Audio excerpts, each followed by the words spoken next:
Narendra मोदीज्यूलाई yes सभालाई सम्बोधन गरिदिनु हुन हार्दिक अनुरोध गर्दछु। May I humbly request His Excellency the Prime Minister of India to extend his special address to this august convergence.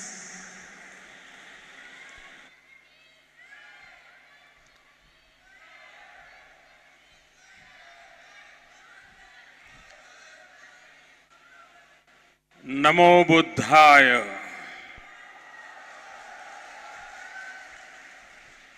Nepal के प्रधानमंत्री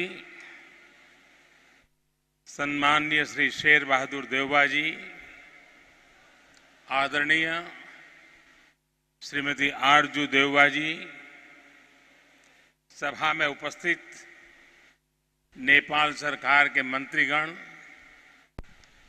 बड़ी संख्या में उपस्थित बौद्ध भिक्षु एवं बौद्ध धर्मावलंबी, विभिन्न देशों से पधारे गणमान्य अतिथिगण, देवी और सज्जनों, बुद्ध जयंती को पावन अवसर में यह सभा में उपस्थित यहाँ हरू सबैलाई संपूर्ण नेपालवासीहरूलाई र विश्वका सबै श्रद्धालु जनलाई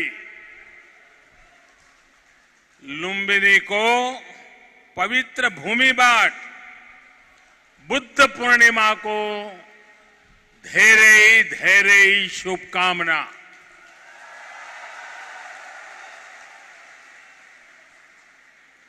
मुझे पहले भी वैशाख पूर्णिमा के दिन भगवान बुद्ध से जुड़े दिव्य स्थलों पर उनसे जुड़े आयोजनों में जाने का अवसर मिलता रहा है और आज भारत के मित्र नेपाल में भगवान बुद्ध की पवित्र जन्मस्थली लुम्बिनी आने का ये सौभाग्य मिला है। कुछ देर पहले माया देवी मंदिर में दर्शन का जो अवसर मुझे मिला वो भी मेरे लिए अविस्मरणीय है। वो जगह जहां स्वयं भगवान बुद्ध ने जन्म लिया हो, वहां की ऊर्जा, वहां की चेतना, ये अलग ही एहसास है। मुझे देखकर भी खुशी हुई कि इस स्थान के लिए 2014 में मैंने महाबोधि वृक्ष की जो सैपलिंग भेंट की थी, वो अब विकसित होकर एक वृक्ष बन रहा है। साथियों, चाहे पशुपतिनाथ जी हो, मुक्तिनाथ जी हो, चाहे जनकपुर धाम हो या फिर लुम्बिनी में जब जब नेपाल आता है, नेपाल अपने आध्यात्मिक आशीर्वाद से मुझे कृतार्थ करता है। साथियों, जनकपुर में मैंने कहा था कि नेपाल के बिना हमारे राम भी अधूरे हैं।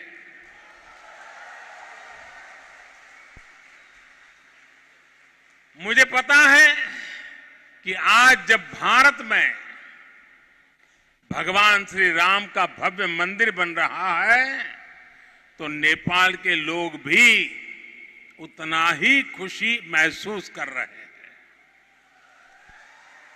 साथियों, नेपाल यानी दुनिया के सबसे ऊंचे पर्वत सागर माथा का देश। नेपाल यानी दुनिया के अनेक पवित्र तीर्थों, मंदिरों और मठों का देश। नेपाल यानी दुनिया की प्राचीन सभ्यता, संस्कृति को सहेज कर रखने वाला देश।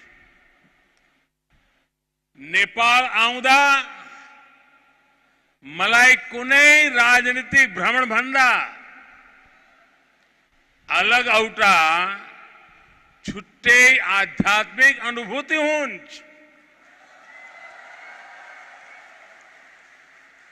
भारत और भारत के लोगों ने हजारों सालों से नेपाल को इसी दृष्टि और आस्था के साथ देखा है। मुझे विश्वास है अभी कुछ समय पहले जब शेर बहादुर देउबा जी, श्रीमती आरजू देउबा जी भारत गए थे और जैसा अभी देउबा जी ने वर्णन किया बनारस का, काशी विश्वनाथ धाम की यात्रा की थी, तो उन्हें भी ऐसी ही अनुभूति भारत के लिए भी होना बहुत स्वाभाविक है। साथियों, ये साझी विरासत, ये साझी संस्कृति, ये साझी आस्था और ये साझा प्रेम, यही हमारी सबसे बड़ी पूंजी है। और ये पूंजी जितनी समृद्ध होगी, हम उतने ही प्रभावी ढंग से साथ मिलकर दुनिया तक भगवान बुद्ध का संदेश पहुंचा सकते हैं, दुनिया को दिशा दे सकते हैं। आज जिस तरह की वैश्विक परिस्थितियां बन रही हैं, उसमें भारत और नेपाल की निरंतर मजबूती होती मित्रता, हमारी घनिष्ठता संपूर्ण मानवता के हित का काम करेगी। और इसमें भगवान बुद्ध के प्रति हम दोनों ही देशों की आस्था, उनके प्रति असीम श्रद्धा हमें एक सूत्र में जोड़ती है, एक परिवार का सदस्य बनाती है। भाई और बहनों, बुद्ध मानवता के सामूहिक बोध का अवतरण है। बुद्ध बोध भी है और बुद्ध शोध भी है। बुद्ध विचार भी है और बुद्ध संस्कार भी है। बुद्ध इसलिए विशेष हैं कि उन्होंने केवल उपदेश नहीं दिए, बल्कि उन्होंने मानवता को ज्ञान की अनुभूति करवाई। उन्होंने महान वैभवशाली राज्य और चरम सुख सुविधाओं को त्यागने का साहस किया। निश्चित रूप से उनका जन्म किसी साधारण बालक के रूप में नहीं हुआ था, लेकिन उन्होंने हमें यह एहसास करवाया कि प्राप्ति से भी ज्यादा महत्व त्याग का होता है। त्याग से ही प्राप्ति पूर्ण होती है। इसलिए वो जंगलों में विचरे, उन्होंने तप किया, शोध किया।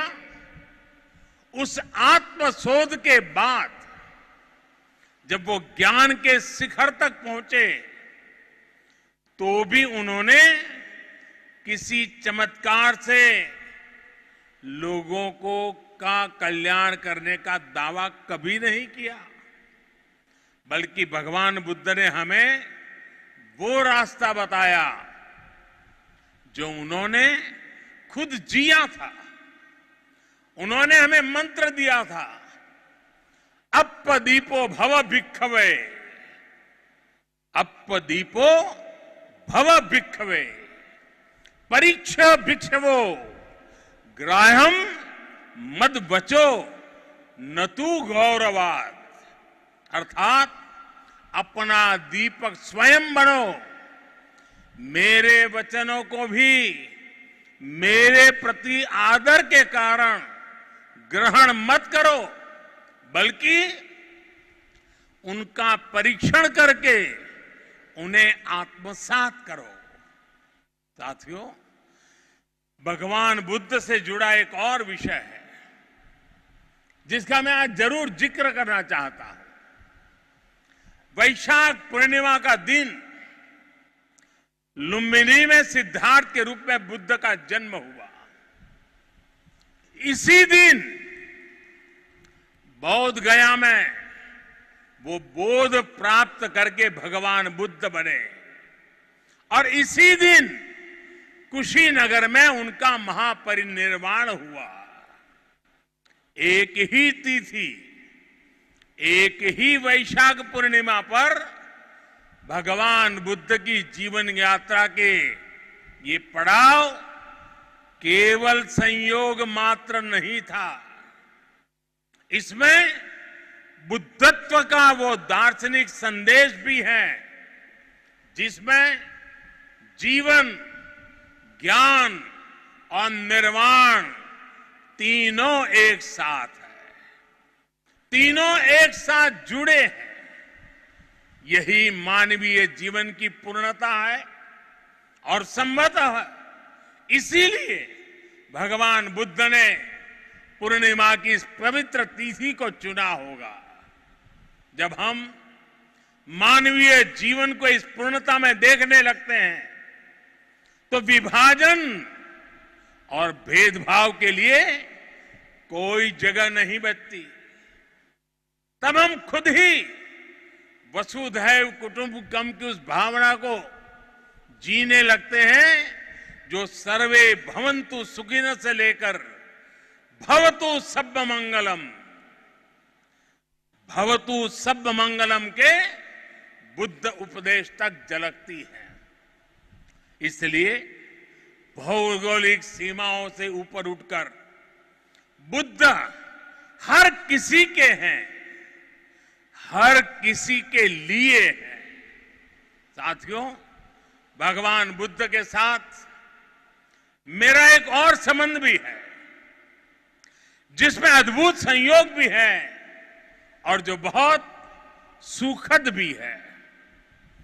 जिस स्थान पर मेरा जन्म हुआ, गुजरात का वडनगर, वहां सदियों पहले बौद्ध शिक्षा का बहुत बड़ा केंद्र था।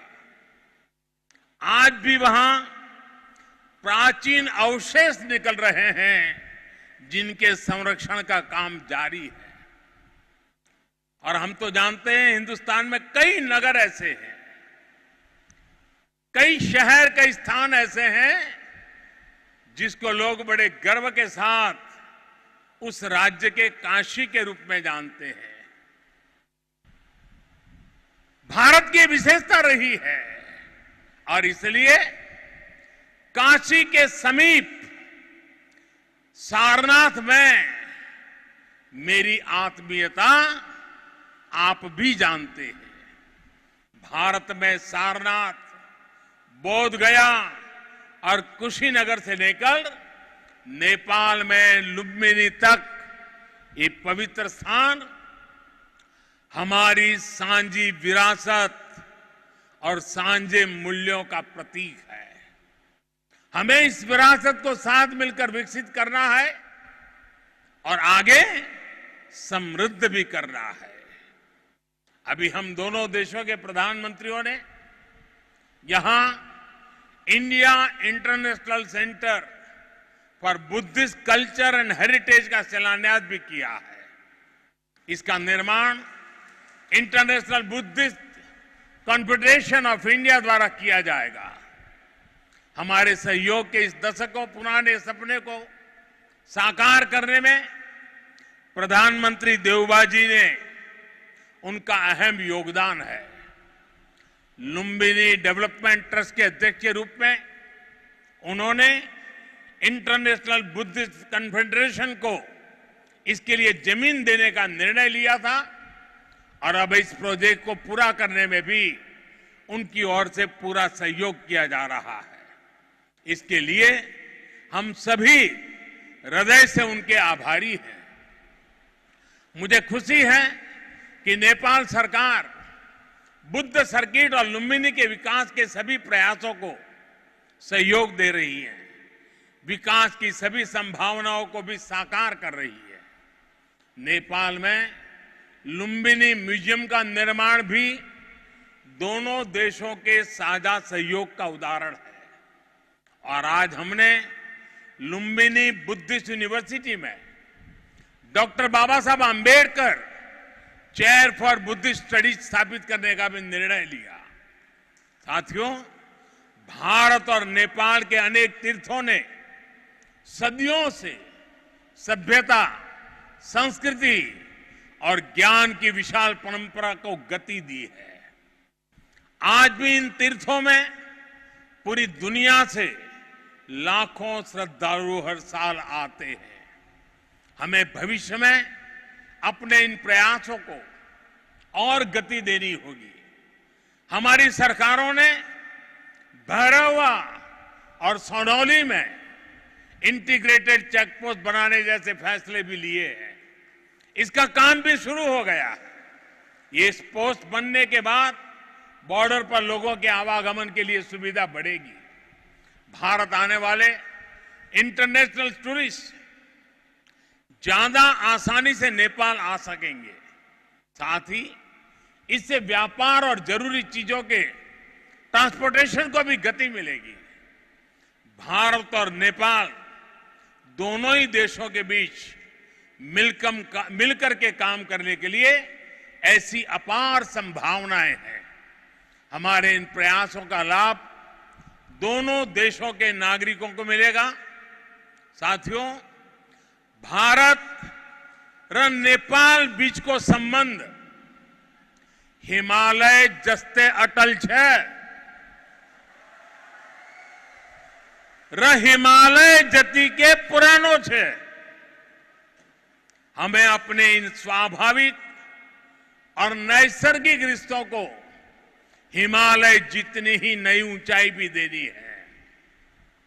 खान पान, गीत संगीत, पर्व त्योहार और रीति रिवाजों से लेकर पारिवारिक संबंधों तक जिन रिश्तों को हमने हजारों सालों तक जिया है, अब उन्हें साइंस, टेक्नोलॉजी और इंफ्रास्ट्रक्चर जैसे नए क्षेत्रों से भी जोड़ना है। मुझे संतोष है कि इस दिशा में भारत नेपाल के साथ कंधे से कंधा मिलाकर काम कर रहा है। Lumbini Buddhist university, Kathmandu university और त्रिभुवन यूनिवर्सिटी में भारत का सहयोग और प्रयास इसके बड़े उदाहरण हैं। मैं इस क्षेत्र में अपने आपसी सहयोग के विस्तार के लिए और भी कई बड़ी संभावनाएं देखता हूं। हम इन संभावनाओं को और भारत नेपाल के सपनों को साथ मिलकर साकार करेंगे। हमारे सक्षम युवा सफलता के शिखर पर बढ़ते हुए पूरी दुनिया में बुद्ध की शिक्षाओं के संदेशवाहक बनेंगे। साथियों, भगवान बुद्ध का कथन है, सुप्प बुद्धम प्रभज्जन्ति सदा गौतम सावका एसम दिवाचरत्तोच भावनाए रतो मनो। अर्थात जो हमेशा मैत्री भावना में, सद्भावना में लगे रहते हैं, गौतम के वे अनुयायी हमेशा जागृत रहते हैं। यानी वही बुद्ध के वास्तविक अनुयायी हैं। इसी भाव को लेकर आज हमें पूरी मानवता के लिए काम करना है। इसी भाव को लेकर हमें संसार में मैत्री भाव को मजबूत करना है। भारत और नेपाल बीच को मित्रता ले, यस मानवीय संकल्प लाए પૂરા કર યસઈ ગરી મિલેર કામ ગરી હને કુરામાં मलाई पूर्ण विश्वास है। इसी भावना के साथ आप सभी को एक बार फिर से वैशाख पूर्णिमा की अनेक अनेक शुभकामनाएं। नमो बुद्धाय, नमो बुद्धाय, नमो बुद्धाय। धीरे धीरे